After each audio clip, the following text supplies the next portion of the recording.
So Tyra Banks, who was celebrated for creating America's Next Top Model, is suing Netflix for defamation. Go ahead and follow this page. I'm about to break something down.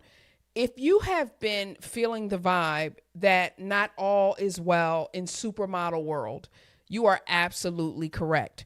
I'm about to give you 7 facts of what's going on with Tyra, Netflix, and America's Next Top Model.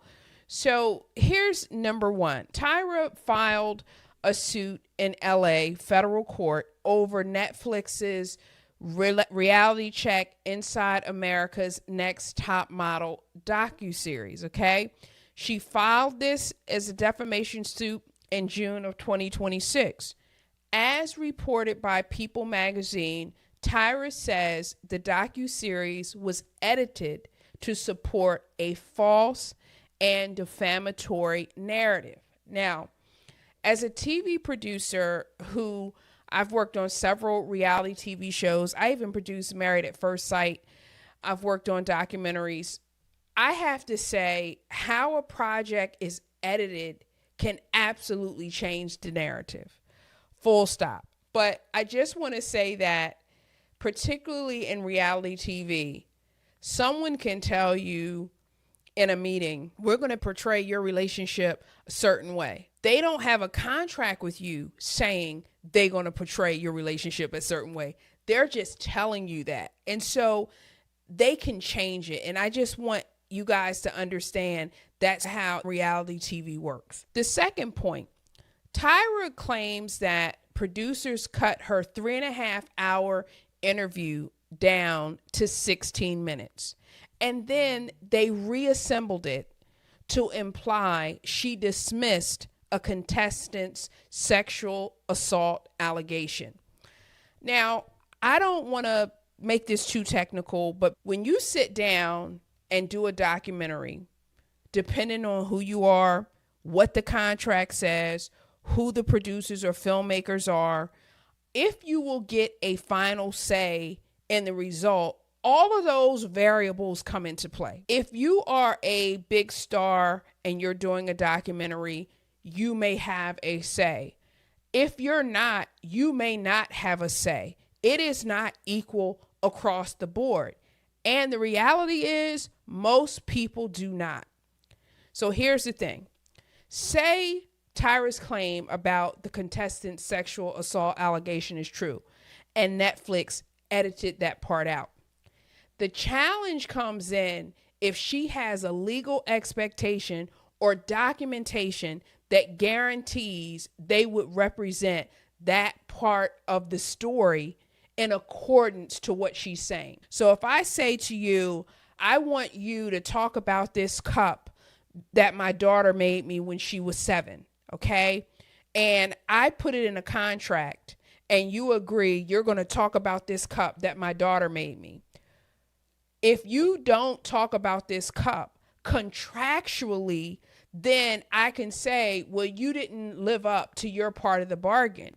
But if you and I just talk and I say, well, I want you to talk about me being a mom, and you don't agree to include the cup and I don't make you write it down, there's no contractual expectation. And so that's where this case, what she has written down versus what they did, I would really love to see that. I was taught as a filmmaker that you don't make agreements with the participants on the direction of your documentary. You can give them an idea. You can say, hey, I want to talk about the things that I find exciting about your life. And you don't promise to them, and you say to them very upfront, the final product may be different. But every person who does a documentary, and the bigger the star power that you have, the more power that you have to exert over the other people who are making the film, right? But understand it is different for every person, right? But here's the thing that's interesting about this. I don't know anybody in reality TV who would say that every single time the final cut of the episode looks like what they thought it was going to look like. I don't know anybody, because the reality is what you shoot and what the producer and the story producers, directors, everybody, the EPs, everybody who's involved, what they think is going to be a hit as an episode and what you think is going to be a hit, it's not necessarily the same. So that's very interesting to me, because she's done reality television. The third fact about this, she's alleging the edit falsely suggests that she couldn't remember the incident. She says unedited footage shows her confirming she did remember and take accountability. This is exactly what I just said. One of the things about reality TV is they're heavily dedicated to the story that they want to tell. A reality TV storyteller bends, cuts, edits in ways that shape the story they want to tell. I bet that Tyra, in her work as an EP over another top model in terms of approving clips for the show, approving storylines and so forth, I bet you everyone wasn't in an agreement. So to sort of say, well, the way that they've represented me is not how I want it to be represented, which I get 1,000%, but I also think that's very much what people do in reality TV. That's been my experience. The fourth point, suing Netflix, directors Daniel Seven and More Laushi and Ever Wonder Studio for false light, defamation by implication, breach of contract, and false endorsement. I just wanted to cover this story because it's very ironic in the reality TV space. If she wins this lawsuit, it should be able to open up a ton of defamation lawsuits and misrepresentation lawsuits, because one of the biggest complaints of reality stars behind the scenes when the camera is off is they're not being portrayed the way they really are. That's literally what they say. So reality TV has always taken lots of leaps, and no shade, but a Netflix documentary on America's Next Top Model isn't going to have the same sort of stringent truth-telling rigor as, say, a documentary by Davis Guggenheim or Michael Moore. Like, it's a difference. I would credit reality TV with opening the door of creating false narratives about real people that are presented as truths. People are presented to you as villains who aren't. People are presented to you as nice people who are villains. People are presented that they're in these loving relationships or they're on the way to get married. They're not. It's a storyline for television. And there's so much editing that's being done and scenes that are left on the cutting room floor that you can't look at reality TV and expect it to be real. You just can't. But where does that leave Tyra? Reality TV manipulates a lot about the narrative. And so to sue someone for manipulating the narrative when that's really what that whole field does is a little bizarre. Number 5, and I had to love her for this. Tyra also, in her lawsuit, she objects to her image being used on a companion soundtrack's cover art without authorization. This made me laugh a little bit, and not because it was funny, but it was like, and also don't put my pretty face on anything. I don't appreciate that. Now, the docuseries itself, it has already exposed all different types of controversies, a blackface photo challenge, extreme body shaming, forced cosmetic surgery to stay competitive. Now, to me, controversy sells, so I don't have a problem with this docuseries exploring some of the already well-known controversies. The modeling industry, I would say, is an ugly industry no matter how pretty the people are. I remember recently hearing Eva Marcel say that Janice Dickinson told her to get a nose job, And Eva said, for what? So forcing cosmetic surgery does not surprise me at all. And a lot of our top models today have had plastic surgery. And that's not to shame anybody. I don't want anybody to feel bad. That's just the truth. The seventh fact about this particular lawsuit that I wanted to share my insider point of view of being, since I have been a TV producer for such a long time. Banks says she didn't see the finished cut until February 15th, 2026, one day before it premiered, after press and promo were already underway. And this is, again, a contractual point. So say you're talking to the producers on a documentary that's about you, and you say to them, hey, I want to see it before it's officially rolled out. And they say, okay. Well, they can show it to you before it airs, and technically a day before it airs would satisfy the contract. But that one day doesn't give you any time to do anything if you don't like it. But here's the thing that I want you guys to understand about how reality TV works. Showing it to you before it airs doesn't mean they're going to give you sign-off approval, meaning you get to sign off on if you like what they wrote. That's two different things. And so this is what's fascinating for me. If she has all of these different things in a contract, then they're probably in breach of it.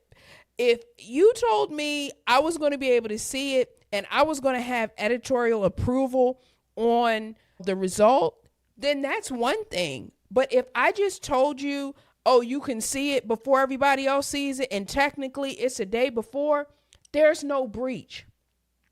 I can see this case being dismissed, because if all this stuff isn't writing, they could get off so easy.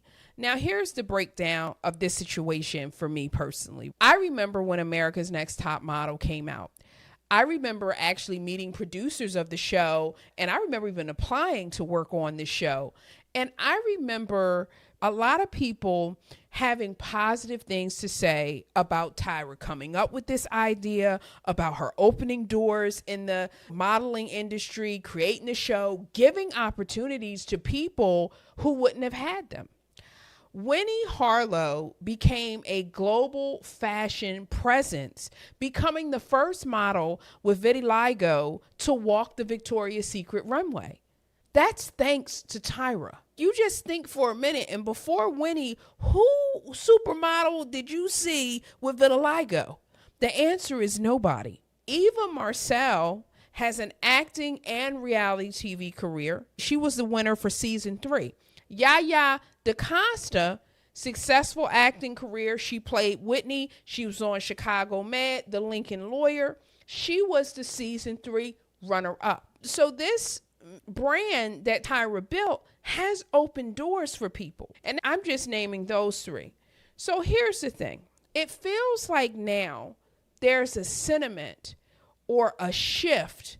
And now people are like, well, let's tear down Tyra and let's tear her legacy down. I'm not a fan of that.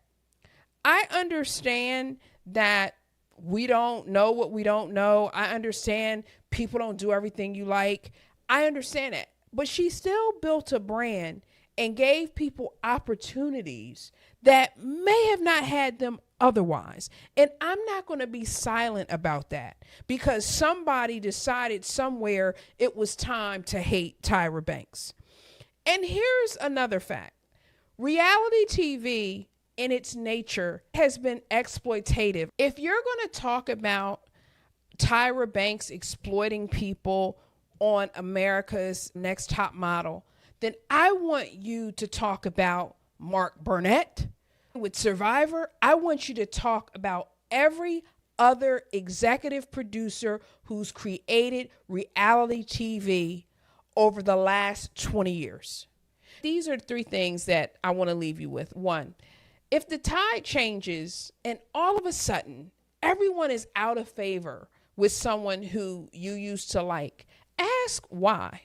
You're not going to get me to just dislike somebody because so-and-so said so. Because to me, that's sheep behavior. And I'm not saying anyone is perfect or beyond reproach, but I need to understand why all of a sudden I am supposed to tear down this woman's legacy. I need to understand that. And just because so-and-so said it so, it's not going to do it. Number two, think twice before tearing down a Black woman's legacy.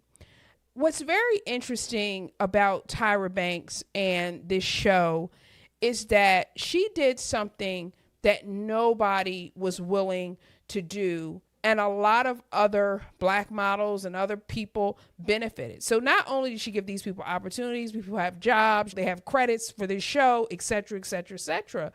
And now we want to tear it down.